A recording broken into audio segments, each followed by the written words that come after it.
Thank you for coming to the People's Zoom Readers Theater performance of Wake Up America. This is a Sputnik moment. As the mission of our organization is to combat prejudice and injustice through drama, we feel it's fitting for us to call attention to today's crisis in education in the United States.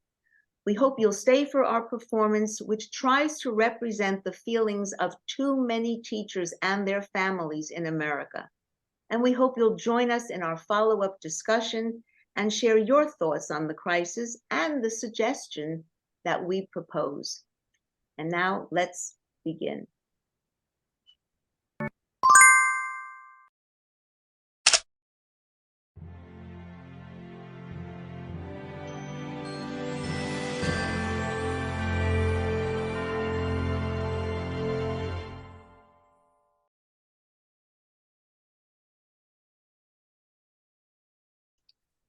The Department of Education tells us that teachers are the backbone of our democracy, fostering curiosity and creativity, building skillful individuals, and strengthening informed citizens. A great teacher in every classroom is one of the most important resources we can provide students. Goodbye, dear children. I really hate to go. It's for my own sanity, my self-respect, and for things I cannot show. Goodbye, dear children. I really hate to go. I fear for your future and our democracy, and many things I believe you really should know. Welcome, everybody.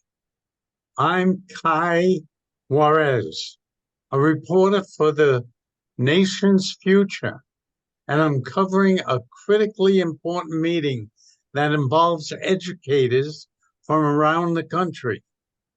We're here at the National Convention Center in Philadelphia, the place where the United States government was formed. There's talk about a new movement that could change some outdated policies, even laws. They're calling this another Sputnik moment. For our younger audiences, a Sputnik moment refers to the time in 1957 when the Russians, ahead of the United States, launched the satellite Sputnik, the first man-made object to orbit.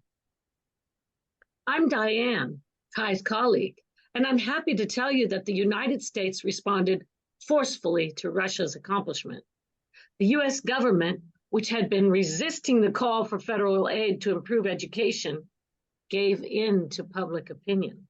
Senate moved ahead with its education bill, the National Defense Education Act of 1958. It became one of the most successful legislative incentives in higher education.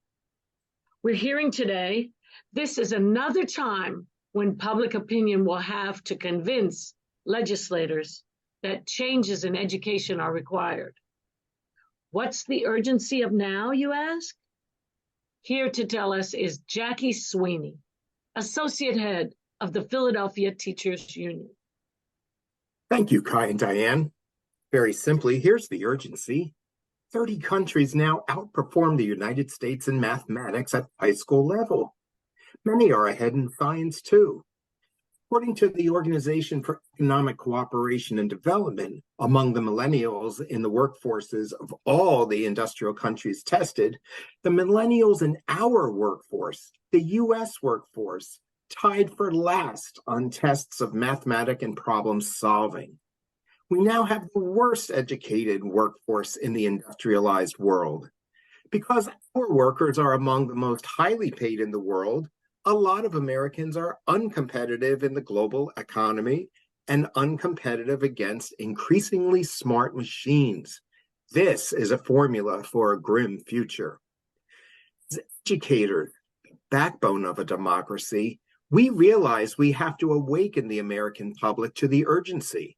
We have to highlight the problems in our current system of education, and we need to recommend dramatic measures that we believe can and should be considered. To enlighten the public about the crisis in education, we'll hear recorded conversations that Kai Juarez and Diane Williams initiated, as well as conversations they asked others to record.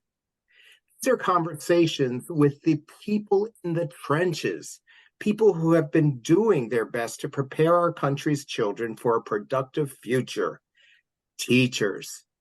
Unfortunately, for years, American teachers have been working in a broken system that is failing our children and demoralizing our educators. We thought if all of us can hear their concerns, we can better understand the urgency of doing something now. Let's begin.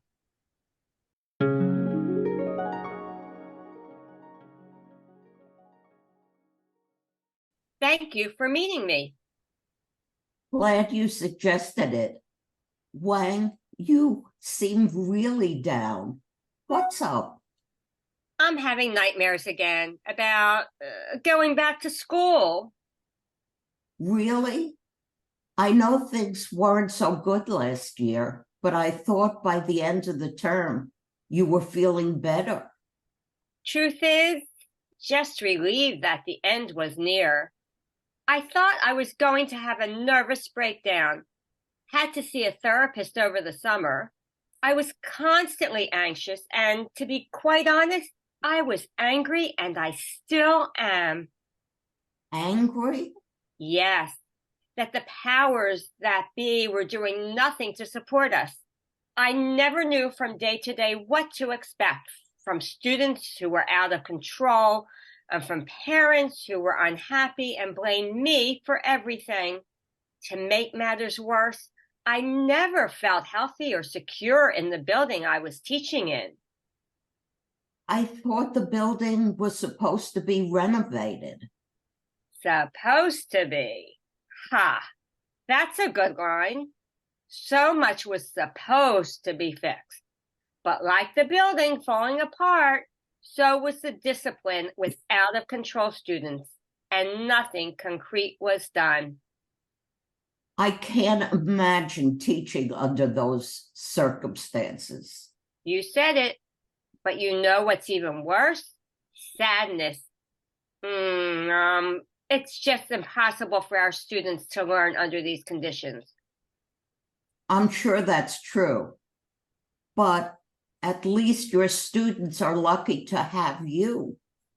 Allie, thank you for saying that, but I disagree. They are not lucky at all. I look at them when they first come to school. They're so innocent, sweet, curious, excited. But as time goes by, I see the light in their eyes slowly disappearing. I see frustration turning into sadness, and after a while, anger. Does it happen so early? In first grade? Yes, it can. One good reason has to do with the reading situation, even as early as first grade. Try to imagine teaching a class that has students who attended kindergarten and got a fairly decent start with reading, with students who never attended kindergarten. There's a huge difference. How can that happen? Well, there is no law that demands that all students attend full-day kindergarten, even though it's available. I can't believe it. Why wouldn't children who have the opportunity to attend kindergarten not go? The truth? There are parents who are too busy to enroll their children. Sadly, there are parents who can't read well enough to fill out the forms. So it doesn't happen, and then they expect us to perform miracles. I try my best, but the results are not good for too many students. How terribly frustrating for you. And to add insult to injury, we have the constant testing. We don't have time to let things evolve in the way we know students learn. Instead, we are basically teaching to a test because we need to show that our students are succeeding. Are they? Really? No, most of them are not.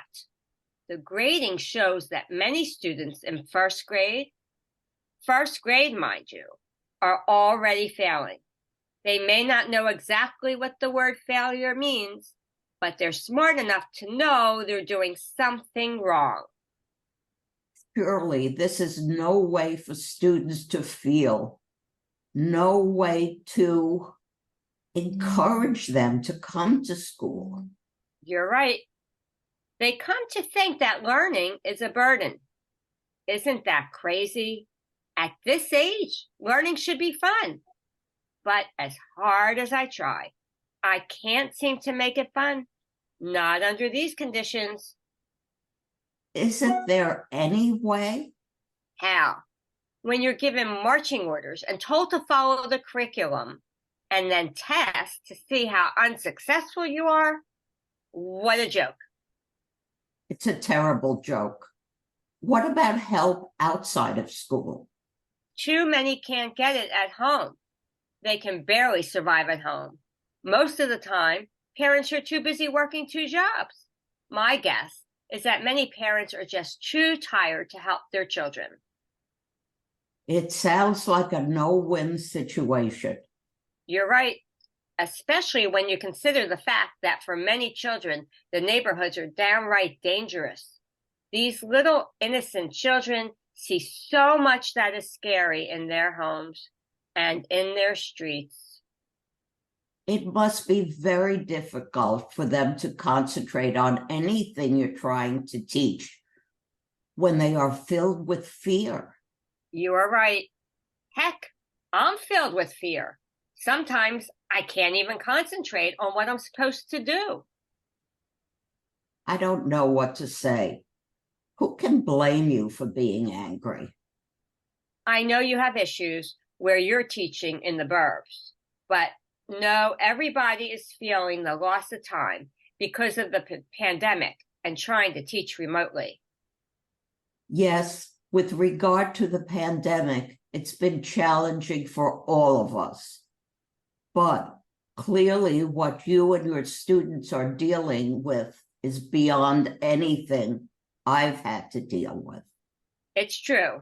In the city, we don't know on a given day or night which block, which house is going to be affected by gun violence or police invasion. And I've read a lot about the horrific drug fights and gang wars. I can understand why you are thinking about quitting.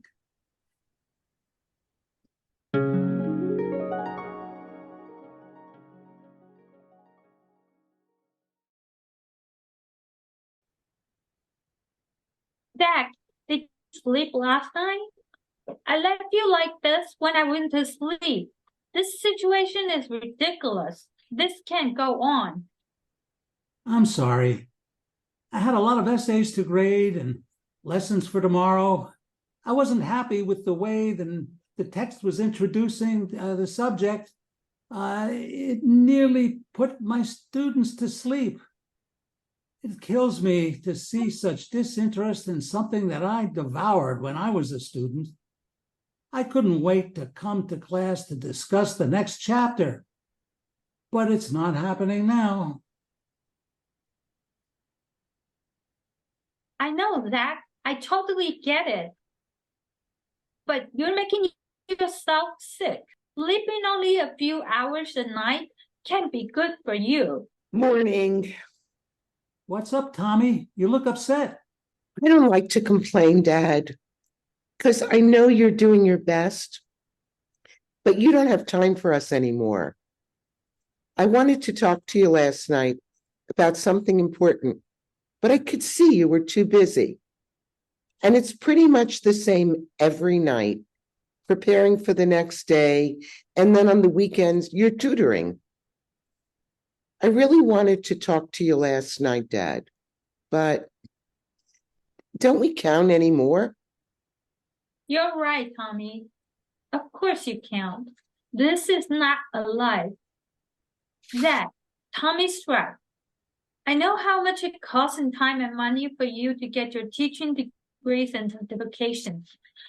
But it just doesn't seem right that you never have time for your family. And let's face it, your job that takes up so much of your time doesn't even provide enough money for a family of 4. If you didn't take that weekend tutoring job, and if I weren't working, there would be no family vacation, no day camp for our children. Have you given it any thought? What we talked about last Sunday? Look, we both have to get out of here in 10 minutes. No time now to talk. Maybe tonight, all right? You said that last night. I'm sorry. It's a really busy time, you know? Yes, I know that, but we need to talk. Your family is just as important as your student. In fact, there shouldn't be a contest, and quite honestly, you are neglecting your family. Oh, look, don't say that. It's true. We need to talk, and it has to be tonight. Daddy. Amy, why aren't you dressed for school? Dak, if you were paying attention to your family, you would know. Know what? I'm not going to school anymore, Daddy. What? Why not? I'm afraid. I don't want to die. Amy, sweetheart, why are you talking about dying? I know what's happening. I know there are lots of people with guns and they are shooting children and teachers in schools. That's why we have these drills all the time.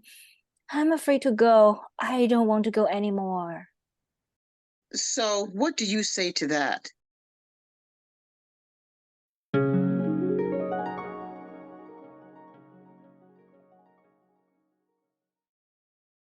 Aaron, don't be surprised if this is my last day.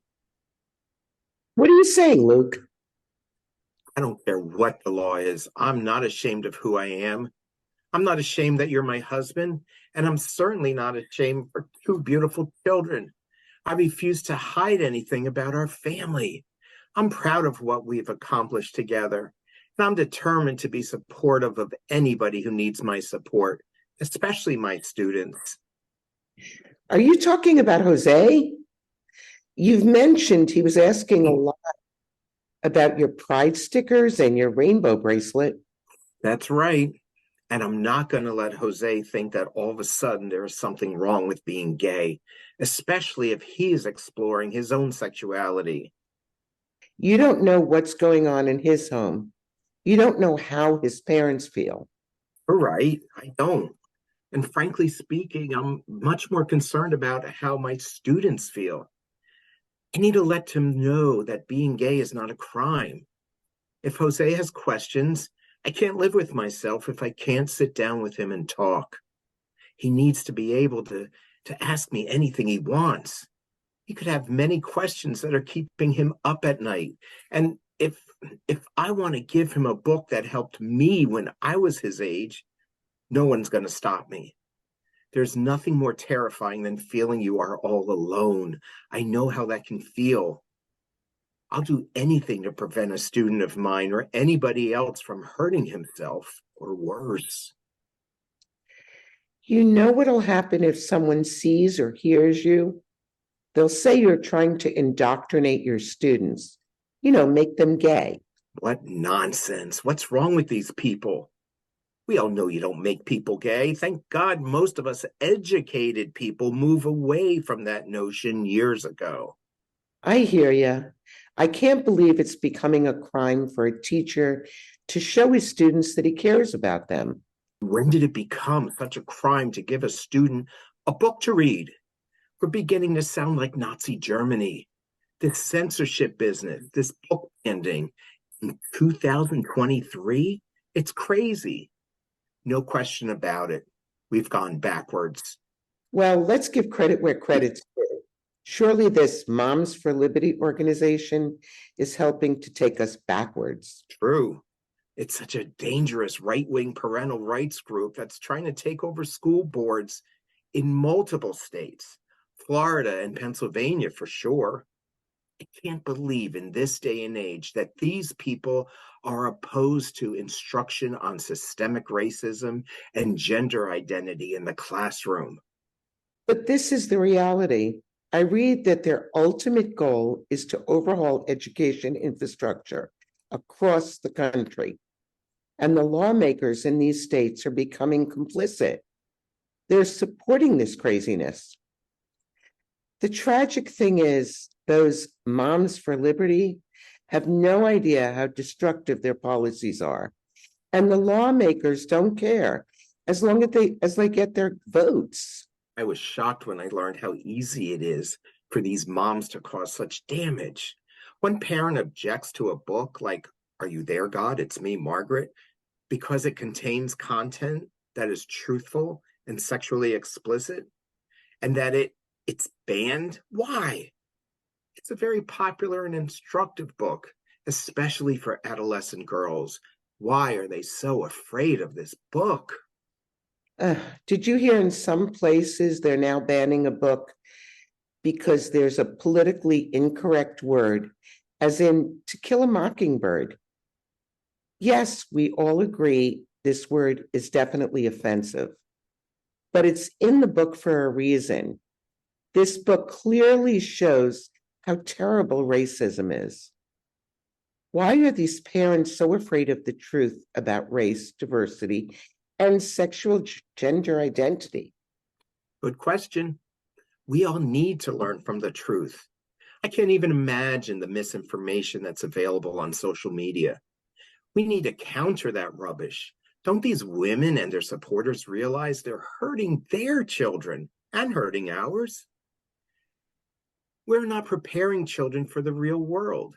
It's okay if that's what they want for their children, but damn it, they shouldn't have the right to keep the rest of ours ignorant and vulnerable. It's insane. You know I support anything you do. I just don't want you to get hurt. I know that, but the hypocrisy is driving me crazy. If these parents are so concerned about the welfare of their children, shouldn't they be concerned about the tragic loss of life caused by guns in our society? How many children have been killed by the books they've banned?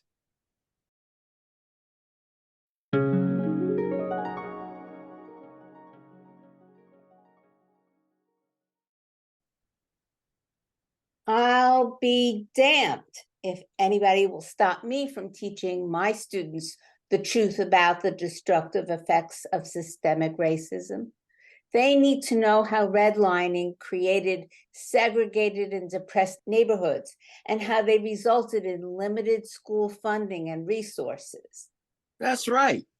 And they need to know this so when they are angry at their parents for not buying a nice home in a nice neighborhood, they would understand why their parents couldn't do it. They need to know why career opportunities have been limited over the years and why their parents haven't earned as much money as they should have, despite the many hours their parents have been working. They also have a right to know why their families are not living longer. I agree with you, Athena. This idea that by teaching the truth will make our white students uncomfortable, feel shame, even guilt, it's crazy. How about some concern for our students of color who feel bad that the truth of their history isn't told? You're right. Don't people know that we don't want to hurt anybody? We went into this profession to help students, all of our students. We don't want any of them to feel shame or guilt. And we certainly don't want any children to be ashamed to be an American. There's no need for this to happen. It's all the way we teach our history. Exactly. We don't point fingers. We remind our students this is history. And we tell them that the current leaders of our country are trying to make things better. You know, for years, Without realizing it, I taught myths about Thanksgiving and skipped over the horrendous treatment of our indigenous Americans. Well, now that I know better, I've been teaching the truth and stressing the point that all of us today are working hard to make things better for our indigenous people. And they can all be a part of this. Be a part of this effort. What's the benefit of lying? Exactly. Why lie? Nothing inspires pride less than telling lies. You know, we teach our children that lying is bad, right? What kind of example do we provide if we lie? And if we want our students to be proud to be American, we can show them something special about our government. I always tell them that when enough good people in government regret policies that hurt minorities, whoever they are, they can amend our Constitution. And I told them I was proud of my country, not because of our shameful past, but because when we want to make things better, we have the power to do it. To ask us to pretend we don't know the truth and prevent us from teaching the truth is wrong. If this is what teachers are being asked to do, I say no. No, this is no longer the job for me.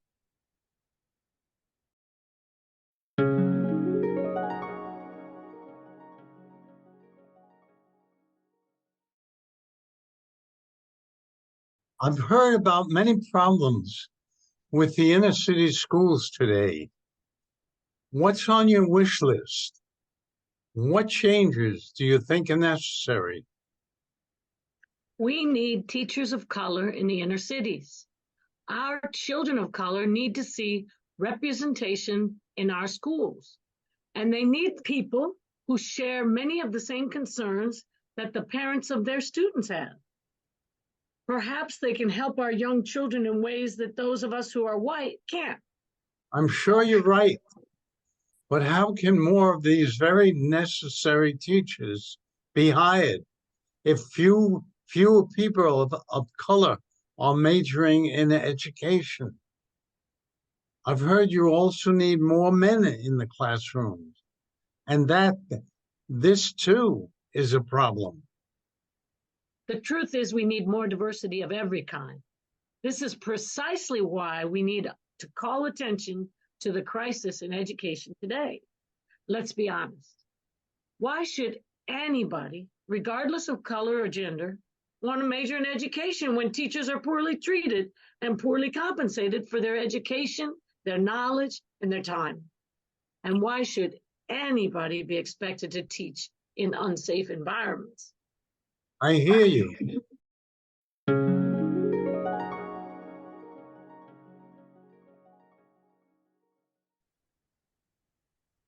I'm sorry to interrupt your conversation. I'm a reporter for the nation's future. No problem. What would you like to know? I'd like to know what troubles you about the education system in the United States. I don't know what you've heard already, but one of my major frustrations is the approach to teaching that is antithetical to what makes sense. This business with teaching to the test is the reason why students and teachers are so turned off. What are they learning? How long does it stay with them? What kind of thinkers are we creating? Teachers need to create inclusive learning environment and try to inspire a positive attitude toward learning. Well, this takes time. We need to generate competence in their abilities. This can occur when teachers are the sage on the stage. Actually, there is so much more I could say. I'd like to weigh in. Do you know anything about the literacy problem we have in this country? Do you know that illiteracy is the cause of so many of our nation's problems? You name it: unemployment, isolation, homelessness, crime, and yes, incarceration. I know illiteracy is a huge problem, but I thought it was being dealt with. Well, the truth is since the 1970s, reading has been taught the wrong way. Really? Yes, the whole language approach hasn't worked for too many students. Finally, after decades of using this approach, there is a shift to phonics, focused instruction, which is crucial, especially for struggling readers. It should be no surprise that 30 to 40% of kids need explicit instruction that is part of the science of reading. It's really sad that it's taken so long for all schools to adapt this more successful approach. And how many teachers today know how to work with students who learn differently? Teachers need to know how to provide different ways for students to learn material and different ways for them to demonstrate their understanding and mastery. How about you, Zenobia? What are you concerned about? Honestly, I'm despondent, just tired of trying to achieve the impossible, and I can't in good conscience continue to lie to my students. Lie? About what? You know the saying, you can be anything you want. Well, that may be true for students in certain parts of this country where children are provided with pre-K education, where they attend a school that is clean and safe and is technologically equipped, so children are prepared for the future. You see, I know there are schools where telling students to shoot for the stars makes sense. But those schools offer all of the courses students need to be accepted in the best high schools and eventually colleges. This is not happening in the school I'm teaching in. Zenobia, you are spot on. How can our students in the inner cities afford to take the SAT prep classes and get the tutoring they need to ensure their success in the classes that challenge them? Those special prep courses and tutoring cost a lot of money that our students' parents don't have. And if I may add, how can they write about their extracurricular activities, like their community work, if these things aren't available to them? How can they compete? It's not a level playing field, and we all know it. And what about the quality of teaching that students are getting in many schools? Is it the students' fault that most of the teachers are substitutes who are totally unprepared to effectively teach the lessons they need to learn? Look, I know how from personal experience how difficult it is when you have teachers who don't really know what they're teaching. If not for tutors, I wouldn't have passed 8th grade math. Unfortunately, our students cannot afford tutors. No, they can't. And unfortunately, there just aren't enough trained teachers to fill the classrooms, especially in the underfunded schools that are also, frankly speaking, dangerous. This is definitely a critical moment. Things must change for the sake of our students, our profession, and our country.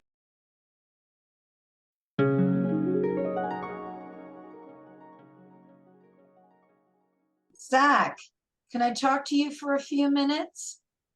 Sure. Is now okay? Yes. Zach, the rumor can't be true. You're not leaving at the end of this year, are you? I'm sorry, but I am. I know I should have spoken to you earlier. Honestly, I never seem to have the time. You can't leave. Your students love you. You're doing such a great job. You won a teaching award. You are one of our best. This is not an easy decision for me. I spent months thinking this thing through, but it's come to a head at home. I can't put my family second anymore. I shouldn't have to. I shouldn't have to choose. Of course not. But you love teaching. I know for you, it was never just a job. That's true. It was something I wanted to do ever since I was a boy. Ever since a teacher of mine made me feel, smart enough, as they say, reach for the stars. Here's a laugh. To please my folks, I took the law boards, and I did well. I could have been a lawyer, maybe a pretty good one. But I decided as a teacher, I could make the biggest difference. I could really make an impact. So this is a very difficult decision for me. What's going to happen if all of our best teachers, like you, leave? Hey, ask the Board of Education, state and city legislators who have the resources to make the necessary changes. Believe me, I've asked some of them. It's been very frustrating for me. I just hope you know that I'm on your side. I do. I know you've done your best, but there needs to be radical changes. We're killing ourselves trying to make learning exciting while teaching to the test. Supplementing our materials with things we have to buy, working day and night, and let's be honest, we're making salaries that are embarrassing. Many of us still are paying off our student loans. Our salaries aren't adequate for a middle-class family. The teaching profession has become a joke. Teachers are not valued, not respected. We are expected to be martyrs. I really don't know what to say. Here's a question I've asked myself many times. Perhaps you have an answer. Why should teachers bear the weight of the future of our citizens on our shoulders if we can't enjoy the American dream, any part of it on our salary? Why should anybody else?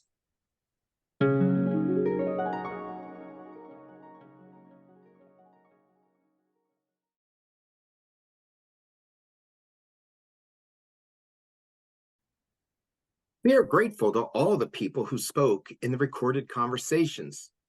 Now I would like members of our panel to share your thoughts and ultimately your proposal. Please tell us who you are before you speak. Excuse me, Jackie. I had written something after a therapy session I had, and I think it reflects much of what we've heard in those important recorded conversations. Would it be okay if I shared this with all of you? I think it kind of sums up the dilemma for many of us teachers. Of course, go ahead. I'm Micah, a fourth grade teacher. Now, I see myself, like others, as a broken teacher. You, members of our government, our society, are doing everything possible to break our spirit. We went into teaching because we truly believe we could make a difference in our students' lives, just as educators made differences in ours. By elevating our abilities and our self-confidence and pointing us in directions we never thought about, we were inspired to become teachers. For several years, we couldn't wait to get up in the morning, greet our students, and help facilitate learning in an exciting and collaborative way. We had our plans, but we took critical clues from our students who trusted us. And we trusted them to make their achievement possible. Today, we aren't going to schools, places of enlightenment and fulfillment. They're now buildings plagued with pressure, anxiety, unpredictability, and danger and conflict. The specter of gun violence weighs heavy on each of us. Censorship has tied our tongues and wounded our spirits. We're banning highly respected books that tell truthful stories about racism, growing up, and LGBTQ issues. Your shameful alternative versions to our history are exacerbating the divisions in our country. The only people who now deserve to feel guilty are you? Thank you, Micah. I hear you. I hear your pain. I think you have summed up much of what we've heard in the recorded conversations. Who can't be saddened and alarmed with the current situation? This is surely a critical time for our nation, not just our classrooms. I certainly agree with you, Micah. I'm Mandy, a sixth grade teacher. I really do believe that our democracy is being threatened every single day. We are witnessing a powerful effort to turn our country back. Freedoms that were fought for over the past 5 decades are being taken away. I'm an elementary school teacher in New Jersey, and I think the censorship of books and restriction on topics we can talk about with our students is counterproductive. It's ridiculous that we can't tell the truth about our history. I'm Jialing, a 10th grade teacher in Michigan, and I am angry. Are we willing to accept these restrictions? Are we willing to accept the way teachers are treated in the United States? I say no. I'm Ruben, an elementary school teacher in New Jersey. Teachers are leaving our profession in numbers we haven't seen before. But rather than leave, I believe we must fight for our rights, fight for the protection of our children, and fight for a first-rate education for all of our children, regardless of their address.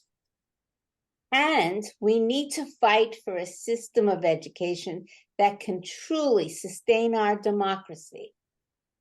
History tells us the only way to get the attention of our government is by making a big noise, one that gets the media on board. We need a noise that will wake up the government and the public to the needs of our students, our needs as educators, and the needs of our democratic country. What exactly are you proposing? We believe the only way to make the huge improvements needed is for our unions across the country to call for a one-day national teachers' strike. A strike? Please tell us what you expect to accomplish with a strike. Remind the public of our importance. What would happen if we all stopped going to our classrooms? I'm Dakota Ravens, an eighth grade teacher in Florida. During this one-day national teacher strike, we call attention to the crisis, highlight the problems, and suggest needed changes, even revolutionary ones that can effectively facilitate a much more equitable path forward. Since we all agree that our system of education seems to be broken, we look to other countries where students are outperforming ours. And we learned from the National Center of Education and the economy that the education systems that are more successful than ours are more coherent. That is, each policy supports the others at every level of the system, from the classroom to the top of the Ministry of Education. What exactly does that mean? Well, instead of each state or city independently creating a system, there is a shared national understanding of the challenges facing the nation and a shared understanding of the ways other successful systems have addressed those challenges. A national understanding? Yes, that's right. To put it simply, we need a national agreement on what has worked and why it has worked. We start with a shared consensus on the path forward. And those people who have this shared understanding are the ones who come up with a design and a plan that includes the steps required to make it work. And what helps make this work is that the designers and planners are also involved in the implementation. And let's not forget that these countries that are more successful than ours have nationally mandated exams, curricula, and teacher pay scales. Thank you, Dakota, Ruben, and Jaylene. Is this your proposal for us, for America? Yes, we think this should be seriously considered. You must admit that it's radical. It's not the way we do things here in the United States. I'm Manuel, a 12th grade teacher in New York. You know that the states are supposedly in charge of education. Sure, the federal government provides some support, but you are suggesting that we take away the overall authority of the states. Is that right? Yes, it is. How can you justify that? This is not what the founding fathers had in mind. What we've been doing for years hasn't been working, and we are facing a legitimate crisis. Thus, we feel this is the perfect time for very bold, dramatic changes. But the states should make the changes. Forget the states. Show us how the states have been doing such a stellar job. Florida, Missouri, Texas. Which of these have uniformly successful systems of education? Even in the more reasonably successful states, newly elected politicians come up with initiatives they think will work. And before there's even time to implement them, there are new elections and new initiatives. And that's not the only reason why it's counterproductive to have the states determine what students are learning and how they're learning it. Let's be honest, we're living in very troubled times. We're a seriously divided country. The legislatures of too many states show little interest in ensuring a quality education for every child or an honest accounting of our history. Nor do they show a genuine concern for our democracy. I hear you. I can't disagree with that. But what you are proposing will only aggravate this situation. You think it could get worse? All the more reason for doing something now. Of course, there will be resistance. It's very obvious that people in power will do almost anything to preserve what they have, even if they are hurting the people they're supposed to help. We realize we have to educate the public about the situation and why today is different. You know, in 1787, when our Constitution was created, it made sense that education was under the purview of the states and local communities. Communication of any kind among the states took an incredible amount of time. Today, the ability to communicate ideas is not the obstacle. Today's obstacles are more difficult to overcome. We don't have a shared commitment to the truth, to precedent, ethics, and values. I'll bet most people don't know that from 1949 until 1987, there were public service requirements regarding fairness and accuracy that basically forced radio and television networks to seek and share the truth. This included fair coverage of all candidates for office. But in 1987, the FCC formally repealed the fairness doctrine, and stations no longer had to show both sides of a topic. Today, we have hundreds of media sources, media platforms that are telling different versions of our history and our current events. Many of these sources survive on lies and distortions and misinformation.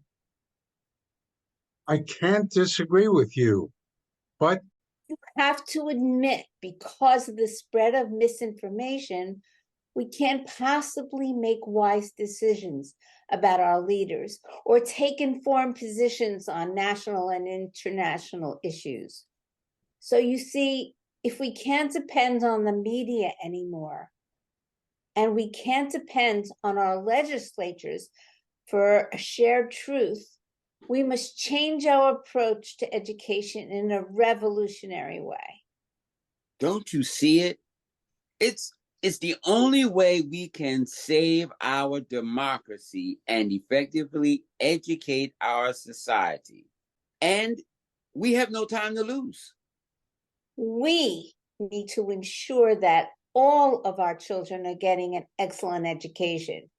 We need them to have a comparable education using nationwide curricula and textbooks that will prepare them for their future jobs and their responsibilities as citizens. And we need excellent teachers across the country in every classroom. The backbone of our democracy is in a critical condition. We need to save it. You. As head of the National Teachers Union, I'm in favor of declaring a one-day national teachers strike to take place 1 month from today. Its purpose is to call attention to the crisis as we see it and educate the public about the need for dramatic change. Thank you, Jackie. I would just like to add that we welcome the support of students, teachers, parents, and all members of our communities to join us as we prepare for this critical day. Now we welcome our audience to share your reaction to our proposal and your wish list, your recommendations for change.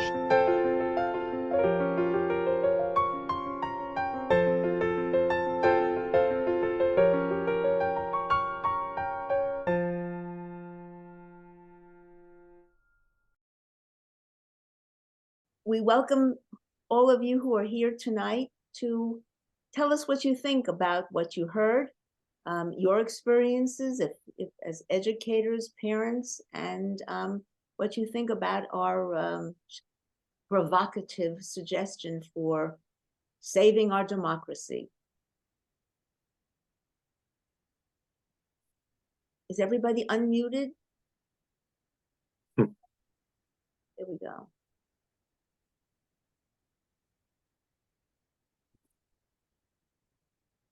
So anybody would like to? Are we muted or unmuted? So if you'd like to Unmuted. Okay, great. Okay, so anybody, you can mute or unmute, up to you.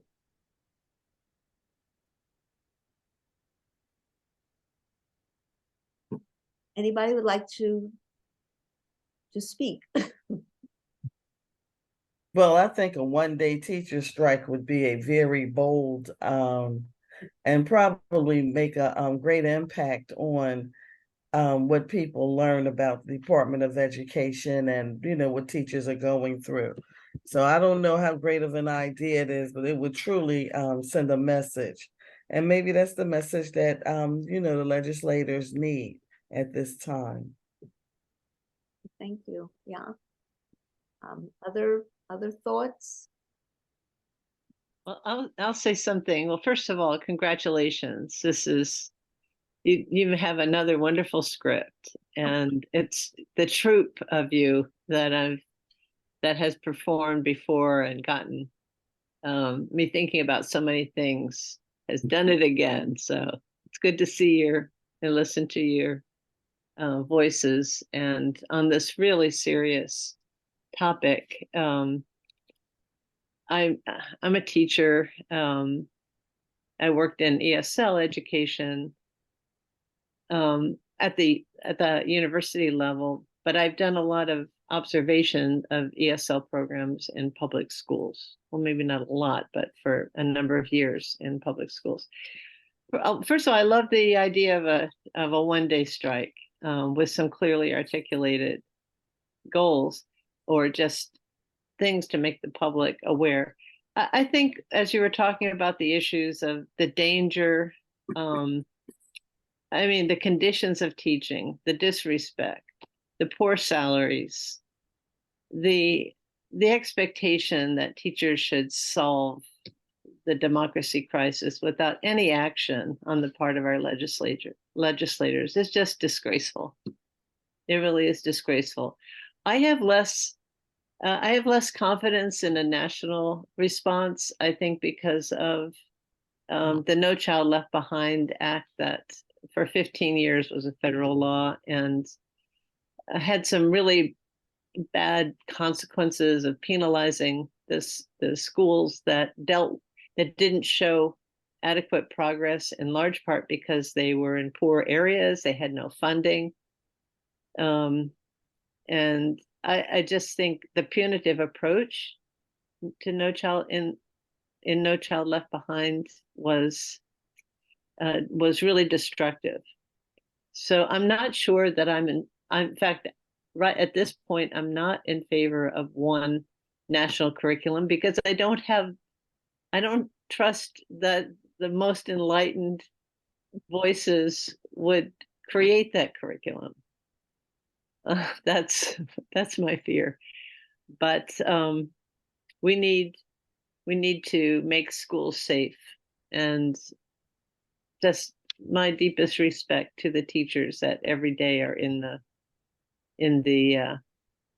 doing the work. I think, was it Micah who used the term, or I'm a broken teacher. That was really a searing phrase. Yeah. So thank you. Thank you. Anybody else want to weigh in? I agree with you, Barbara, and good to see you, by the way. I see the national approach as such a missed opportunity. When like the script said, you could learn so much from other countries. I mean, I guess the pipe dream would be a global approach rather than, in addition to a national approach. I mean, shouldn't we, as the world gets smaller and smaller, every single day, and how wonderful it would be to be able to have this approach. But you're right, it's the who and how, and money as it always is. But in the perfect world, literally, right, to learn and share from each other, and move forward with a global understanding. And I was just talking last night with some friends at dinner about the idea of mandating. Didn't we talk about it in our group at one point, mandating travel in school, international travel? And that's how we best learn. That's how we realize that we're all human beings, and can just learn from each other as humans, and not such hatred, that fires up the gun violence that's going on, and gang wars and that kind of thing.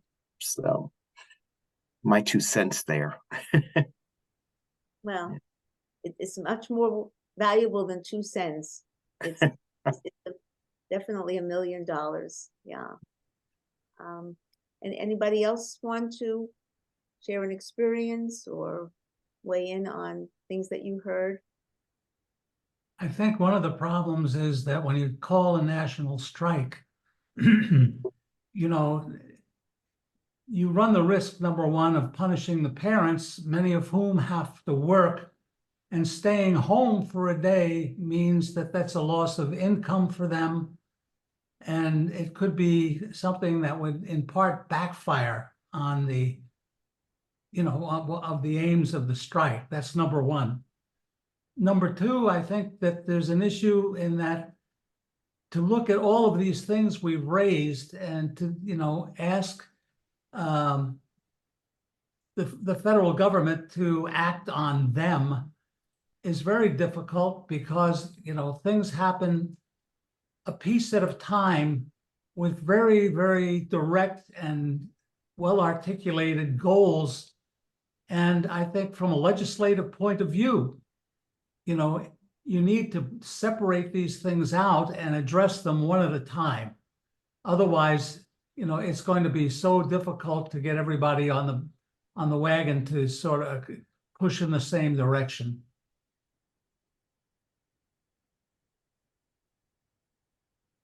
Thank you. Yes, go ahead.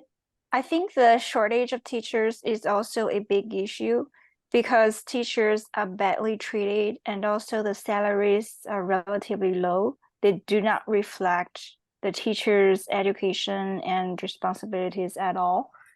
So that's why there are fewer and fewer teachers, and schools, including universities, couldn't find full-time teachers. They just have to hire adjunct teachers, and students' enrollment and maintenance is poor. So I think definitely the salaries of teachers should be raised, at least on the par with the salaries of other professionals. Thank you. I don't know why teacher salaries have gotten to the point where they are, because there'd be no future if it were not for the teachers teaching the young people who become the future. And I think by looking at schools, it's usually many more women than men, which also says something about the salaries. And you're right that they can't get teachers. I'm a substitute and they can't even get substitutes. So they can't even cover classes properly. And a lot is due to the low salaries that are offered. And it just keeps getting worse every year. I don't know why it was allowed to even get to the point where it is. It makes no sense. I don't understand the value of somebody's time, and teachers are standing on their feet all day. They have to can't even get to the bathroom half the time because they're teaching straight through. They're out in cold weather dealing with large classes and problem students and bad buildings and so forth. We've said it all, and it just makes no sense. Thank you. Yes. No, you're in the trenches. Somebody else like to weigh in?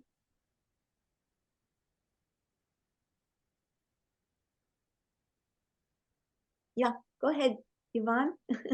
Yeah, actually, I know very little about the position of teacher, but I've heard that in China, many teachers don't get paid well, and I would like to share one of my observations. There is a big contradiction that the three hosts, teachers, schools, and parents, should bear what responsibilities that should be assumed. For example, the school will always assign some tasks to the teacher that are not related to teaching, and which takes up the teacher's time to prepare their lessons. And educating children requires the cooperation from parents and societies, but some parents believe that the education is only the responsibility from teachers and schools. So personally, I believe that children are the future of the country, and teachers are the cornerstone of the children's growth. So I think teachers deserve more attention and more salaries. Mm-hmm. Here, here. Thank you. Yeah. Yvonne, that's wonderful, because especially since, when you think about it too, teachers ever since are held to a higher standard in society. They're the role model. Especially if you're teaching in your own district where you live. So you're visible to your students and their parents at the grocery store or just around town. So if you're going to hold to a higher standard, that's you need to be treated. That needs to be reciprocal. So teachers and nurses, that's another script, Alexis. But nurses get paid very well. Well, that's true too. But you talk about the noblest of professions, educators, and nurses, in my opinion. I'm just curious, I don't think it was on a chart that I missed, but and where in the world are teachers paid better? Like in Scandinavia and Finland, where we know education is really excellent. I don't know. I just saw the chart comparing in the US, the different professions, but is there a place in the world where teachers are held in higher regard and are compensated? It's more of a question. It got me thinking what we've just been talking about. Does anybody know that? I don't. Yeah. Good question. It says Switzerland ranks among the countries with the highest teacher salaries in the world. Among the countries with the highest teacher salaries, Switzerland.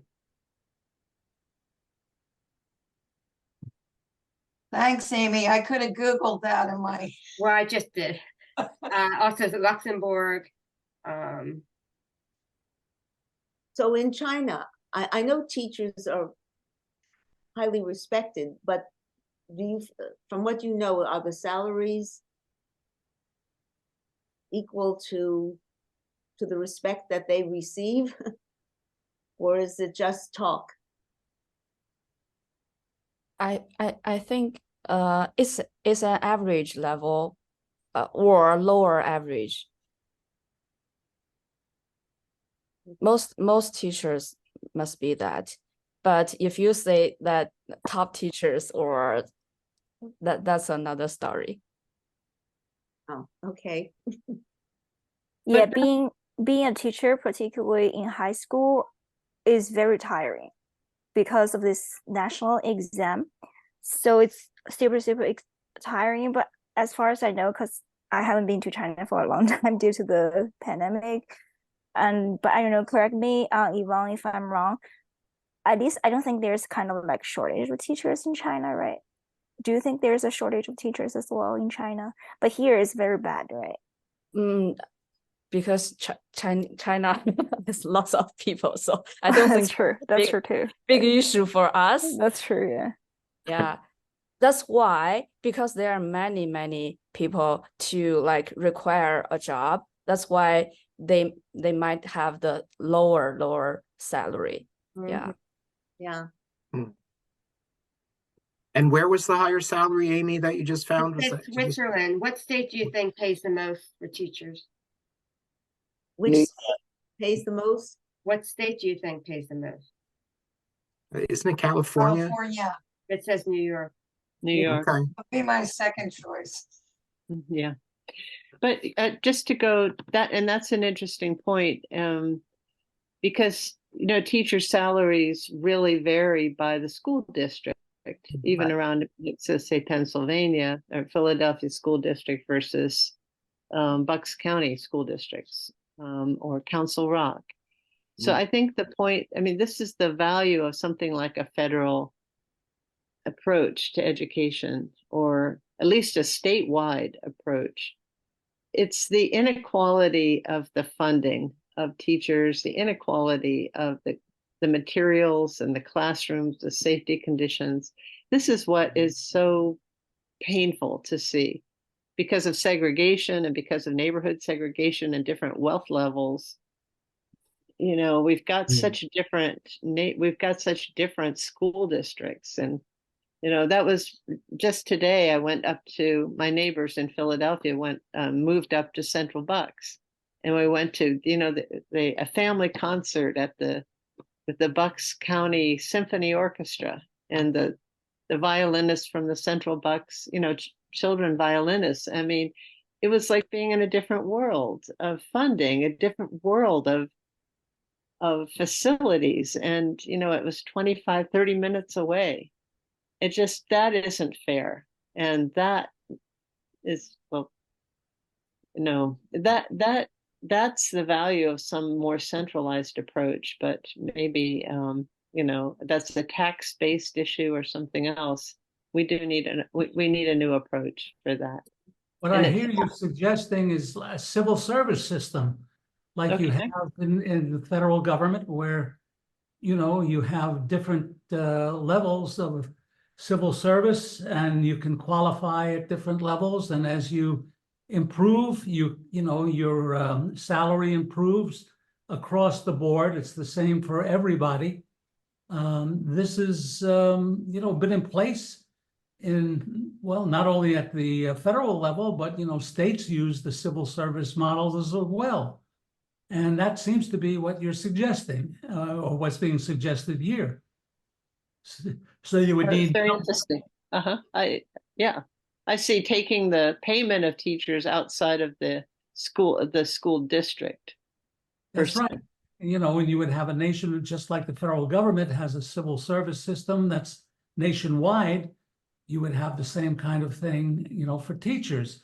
With minimum qualifications, you get such and such a salary. If you have a master's, you know, a bachelor's plus a master's, you get a higher level. If you have a master's plus credits leading up to the doctorate, pay increases, you know, so you can go from a GS5 to a GS9 to a GS15, whatever the steps are. And, you know, what it also would imply that as teachers become more highly qualified through education on their own part, and they could earn higher salaries. But that doesn't take into account their initiative and individual teaching. Yeah, and the quality. And a lot of school systems have major league issues that most of us probably aren't so familiar with. But, you know, just safety, lack of supplies, too many students in the classroom, not enough staffing, which, you know, and suburban schools don't have a lot of those issues. And then you have public schools versus private schools. And private schools actually pay lower salaries. Right. But parents are paying a lot more money to send their kids there. So I don't quite get it, because of the quality of the teacher may not be up to snuff. I think that's become more of a safety issue, you know, sending students to a private school versus the local public school. Right, but I'm working in a private school where I'm watching a lot of new young teachers come in, so they don't really have the experience. That too, sure. Parents are paying a lot of money for that. What? Because they're not getting the funding due to the separation of church and state. Right. Can I ask a question for you? So what do you think the ultimate purpose of education is? Because I was reading this book by a Japanese writer, and his name is Ichiro Kishimi.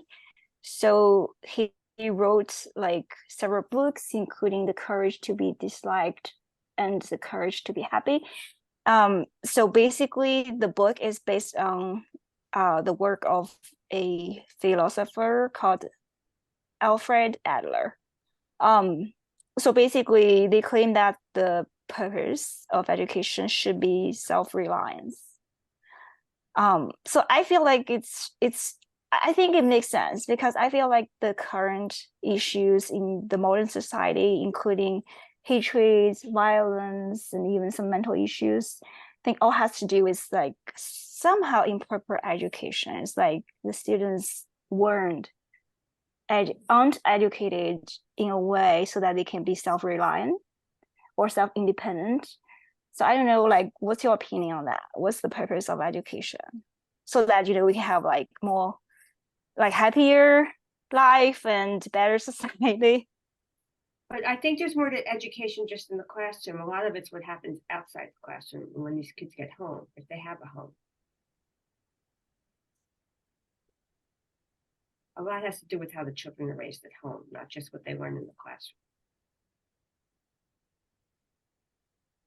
So I guess the education is definitely a broad concept in this way, because at home is also part of education. Maybe it's also not the sole responsibility of teachers, but I think it should be household pieces, and education just one of those pieces. Education in school is one of those pieces. Yeah, I think the environment plays a big role in that, whether it's unsafe schools or unsafe neighborhoods, the quality of teaching and the what's available to teach with. I mean, when you have teachers that's bringing supplies to schools and food to schools and trying to teach to children who haven't eaten versus, like Barbara says, you know, not too far up the road, they're receiving snacks in their classrooms and it's clean and they have, you know, bathroom tissue. Students in the inner cities are being asked to bring supplies to school that they don't even have at home. And the anxiety, and one of the pictures on the slides that Alexis provided, had one of the teachers with the world on his back, you know. That visual alone, you know, that teacher, not only a spouse, but a parent as well. And depending on where that teacher is working and living, there could be a vast difference. And I think another thing too, when I came up, when I was coming through the school system, the teachers did live in our areas. And my middle school, elementary school, high school teachers, they knew my brother and my sister who had came in. So there was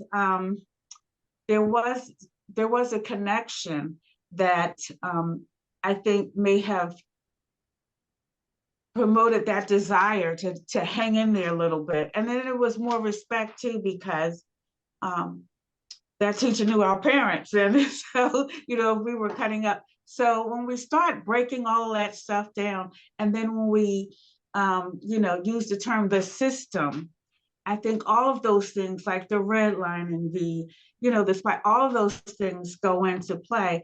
And so when we ask the question, the purpose of education, I think it depends on where the education is being administered.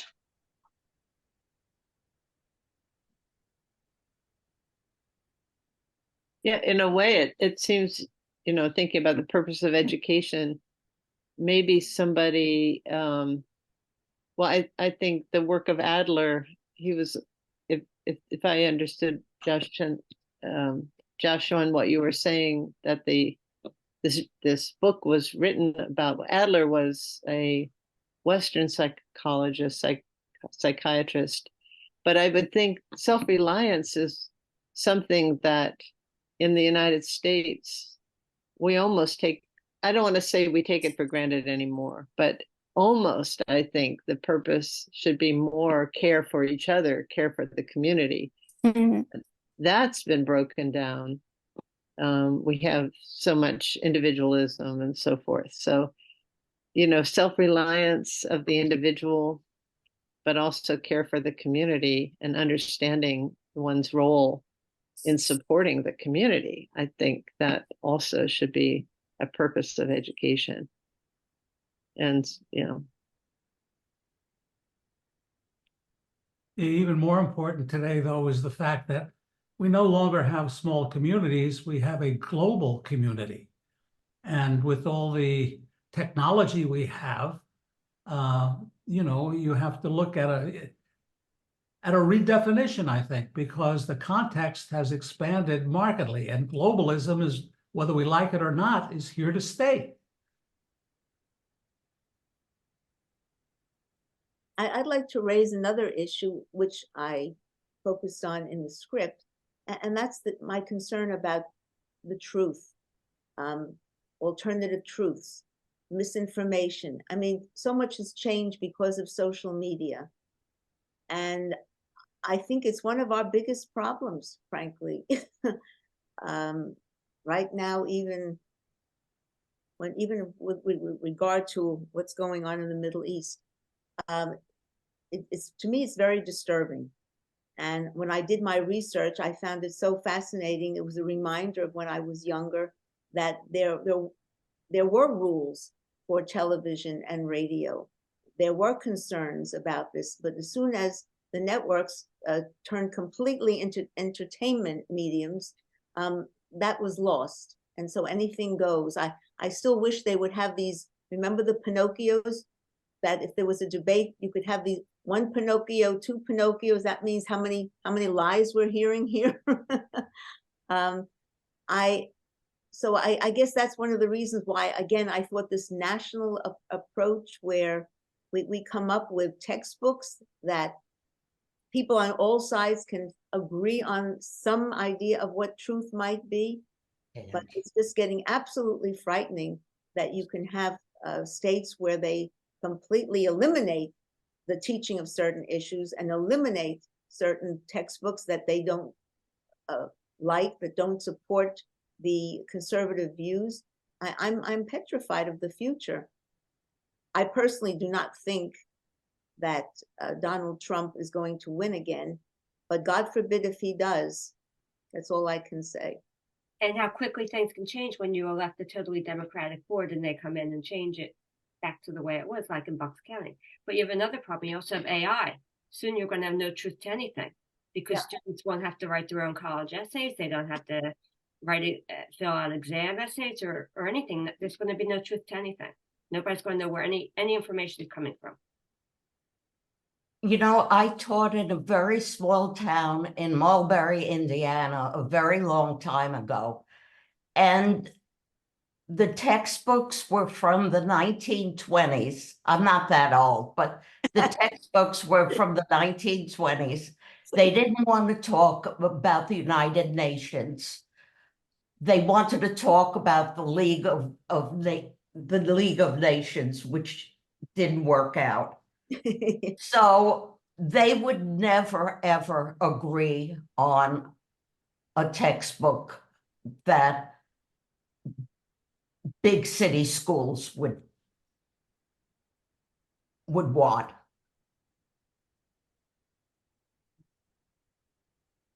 I understand that. So the question is, how do we overcome the problem of so much misinformation, distortions, that's altering the way people are thinking?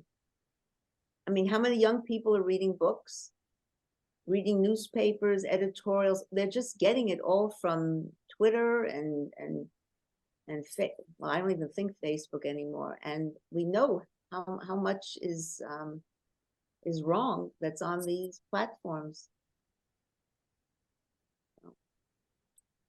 Well, I see. Go ahead, Denise. You wanted to say something? I was going to say, I think it has to do with, the type of sourcing that educators, educational leaders like teachers, that they allow students to bring forth. There has to go back. Just basically, there has to go back to more of a, a journalistic standard, or more of a credible source type of standard. Like back in the day, you would say, oh, let's just say the AP press. Oh, that was like the standard, because the journalism major. Like today, it's just like, this website, that website, this social media platform. And like you said, there's really it's no real standard anymore. So it is very scary to think, we got to get to some credible source that we can, that can be agreed upon, that students can draw from, that we can say, these are the standards for truth, that's been proven. It's proven sources, basically proven. I think that's the and verified sources. You have to get back to that. So I just wanted to say also, you guys did a wonderful performance today. It was great. Yeah. And thank you all. Yes. Thank also you who came on board to join us for this discussion. It's really a pleasure to be here with all of you. There's sanity here. You give me hope. So, well, thank you. Enjoy the holidays as much as you can. Be well, be safe, and we look forward to the next time we get together. Thank you so much. And Great job, everybody. all the comments. Well done. Yeah. Thank you. Wow. And Yvonne, thank you. Thank you. Yvonne, it was Thank you, super. Yvonne. Super job. Good night. Good job. Wonderful Night, job. everybody. Good night. Bye. Thank Take you. care. Good morning. Bye-bye.